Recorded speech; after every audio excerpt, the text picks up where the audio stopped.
भेड़िया और सरस की कहानी। एक बार की बात है, जंगल में एक भेड़िया बहुत ही भूखा प्यासा भटक रहा था। बहुत देर भूखा प्यासा भटकने के बाद भेड़िया को शिकार के लिए एक जानवर देखा और भेड़िए ने जानवर को मारकर खा लिया।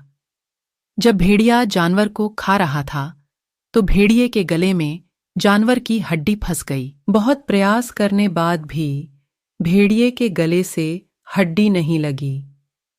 गली में हड्डी को लेकर परेशान होने के बाद इधर उधर लगा कि कोई गले से हड्डी निगलने में मेरी मदद कर दे, पर कोई भी जानवर भेड़िए की मदद करने की तैयार नहीं था। बहुत देर तक भटकने के बाद भेड़िए को एक सारस मिला। भेड़िए अपनी सारी समस्या सारस को बताई। इसके बाद सारस ने कहा कि अगर मैं तुम्हारी मदद करूं, तुम मुझे क्या दोगे? जिसके बाद भेड़िए ने कहा, अगर तुम मेरी मदद करते हो तो मैं तुम्हें इनाम दूंगा। इनाम के लालच में सारस भेड़िए की मदद के लिए तैयार हो गया। अब सारस ने अपनी लंबी चोंच को भेड़िए के मुंह में डालकर गले में फंसे हड्डी को बाहर निकाल दिया। जैसे ही सारस ने गले में फंसी हड्डी को बाहर निकाला, भेड़िया बहुत खुश हुआ और जाने लगा।